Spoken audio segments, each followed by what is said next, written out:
All right, guys, it's your boy Zuxis, and today I'm going to be covering something a lot of people have been asking me, and that is if I end up pulling Meliodas on his banner, what team should I run for him? A lot of people have been asking me that on stream and Discord, so I'm going to answer it here. So if you guys are new here, make sure you guys subscribe, like, share, and comment. Road to 400 subscribers so we can start the giveaway. And follow my Twitter and my Twitch if you want to be a part of the live streams and stuff like that.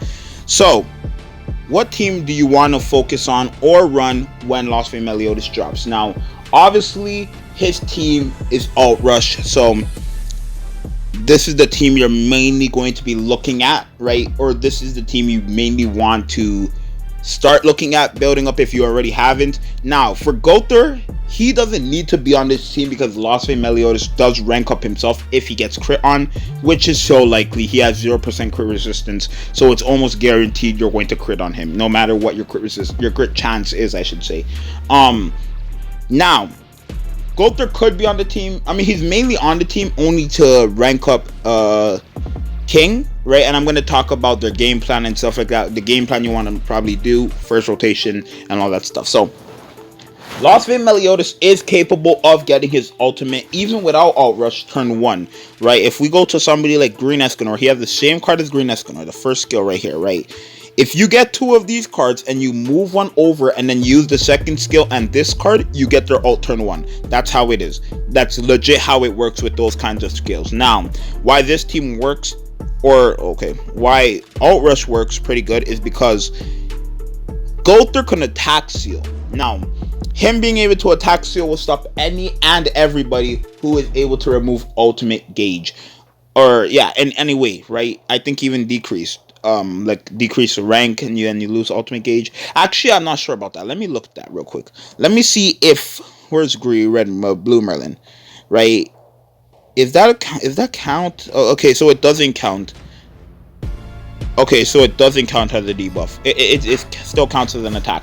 So that is very, very good. It will just attack seal will just cancel anybody who's able to remove ultimates, right? Now, why does King come in here? Obviously, he's there to cleanse any kind of petrification or anything like that, and he's actually there to petrify too, anybody who can cleanse or heal. So it's like back and forth with Kings if they have a King on the ultimate or on their team, right? It's basically if anybody petrifies you or does anything that affects your game play or whatever, then King is there to cleanse, obviously. And with Gother ranking up King, he can petrify anybody who's able to cleanse anybody who is attack sealed. Basically, that's legit how it would work.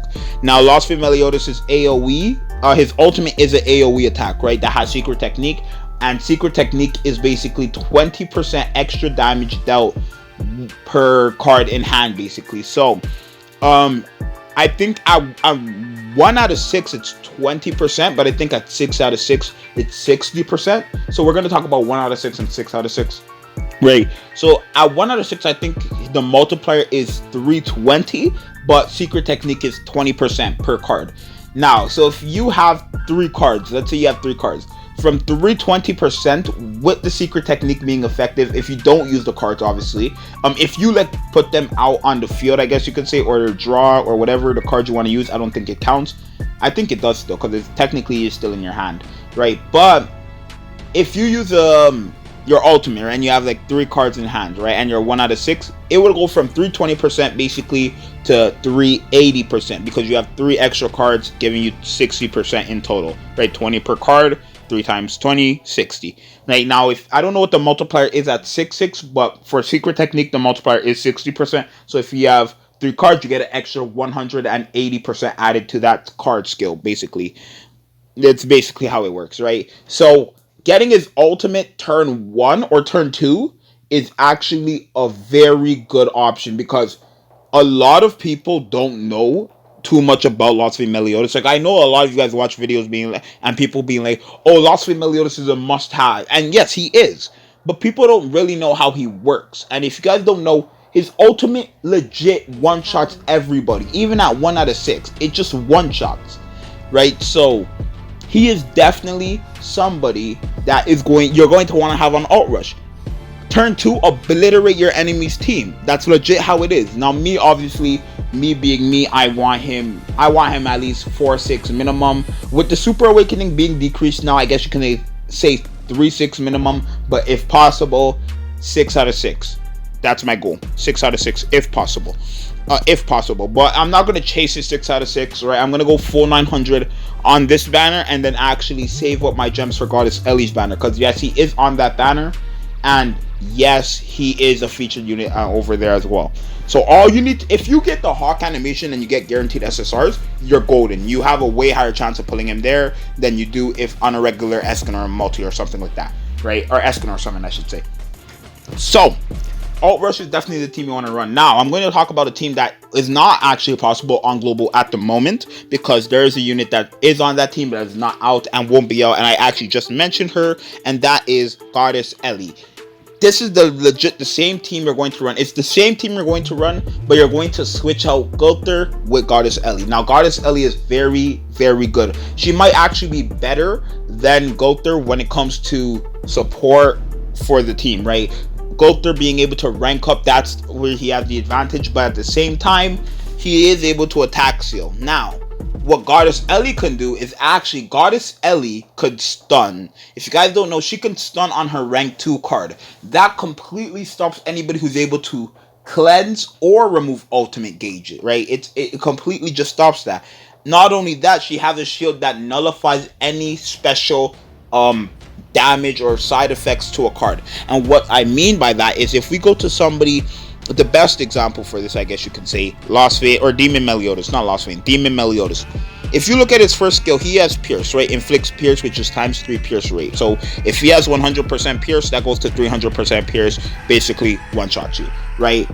With her shield, Pierce won't be effective, so he will only still have the 100 Pierce, but the ×3 Pierce won't work, so it'll only be Pierce rate with a regular AoE. This becomes a regular AoE if the shield is up. If Goddess Ellie puts her shield up, this just becomes a regular AoE. The Pierce won't matter. Even if he has a lot of Pierce rate, the Pierce won't matter. This ×3 effect won't matter. It will just become a regular AoE, right? Pierce, not even just that ×3, it just won't work. So Goddess Ellie is better option, and that's the meta team that actually had a lot of people convert over to Global or just quit the game in general, right? Along with Super Awakening being there too, it was just insanity. But with this new update of Super Awakening, hopefully, because they are thinking about it, hopefully if it does happen, you know, we will be cool and all that stuff, and you should be good. So if you haven't started working on this team, if you do play, if you guarantee know you're, if you know 100% you're going to get Lost Vein Meliodas, I recommend you start working on these teams. If you already haven't, this team actually does come in my favor, because my Merlin, Gulter, and King, all 3 of them have the most cosmetics out of my entire account, right? Like, I don't really talk about Merlin like that, but she does have a lot of cosmetics, right? She does. When it comes to headpiece, not really, but I'm going to buy her piece, and same as her weapons.